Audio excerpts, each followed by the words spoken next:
ஜெபம் டிவி நேயர்களே, இப்பொழுது ஒரு முக்கியமான ஜெப குறிப்பிற்காக நாம் ஜெபிக்க போகிறோம். நீங்களும் எங்களோடு இணைந்து உருக்கமாக ஜெபியுங்கள். திருவாரூர் அருகே மர்ம நபர்களால் பனைமரங்களுக்கு தீ வைப்பு. இது போன்ற செயல்களில் ஈடுபடும் சமூக விரோதிகள் மீது நடவடிக்கை எடுக்க சமூக ஆர்வலர்கள் கோரிக்கை.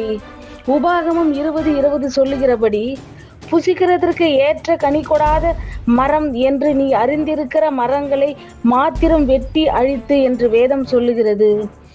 சமுதாயத்திற்கு தேவைப்படும் மரங்களை ஜனங்கள் பாதுகாத்து பயன்பெறவும், இது போன்ற தவறான செயல்களை தூண்டும் எண்ணங்களை முறியடித்து நாம் ஜெபிக்கவும், பனைமரங்களால் கிடைக்கும் நன்மைகளை ஒவ்வொருவரும் அறிந்து இது போன்ற சட்டவிரோதமான செயல்களில் இனி யாரும் ஈடுபடாமல் இருக்கவும் நாம் பாரத்தோடு ஜெபிப்போம்.